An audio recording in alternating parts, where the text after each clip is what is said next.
पहिल्यांदा स्क्रीनशॉट काढून घ्या. घ्या काढून स्क्रीनशॉट, पटकन पटकन स्क्रीनशॉट काढून घ्या. घेतला का?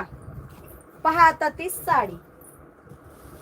Wow Huawei wow. बघा ही साडी घातल्यावर एवढी रिच दिसते ना मैत्रिणींनो, तुम्हाला खरं काय सांगू मी, एवढी रिच दिसते. खूप छान अंगावर बसते साडी. मोराचा पिसारा फुललाय का? राहुल दादा तर म्हणत होता नाच रे मोरा. आज असं सकाळपासून चालू आहे त्याचं, जसं हे कॅटलॉग आला त्यावेळेसपासून. नाच रे मोरा मोर पंकच्या साडीवर नाच रे मोरा नाच. बरोबर का नाही? हे बघा असा हा पिसारा फुललाय, राणी पिंक कलर, खूप अफलातून आहे. नेक्स्ट असणार आहे वाव येलो कलर. फटाफट स्क्रीनशॉट घ्या फास्ट मध्ये, खूप छान दिसते. ताई आपला डायलॉग पण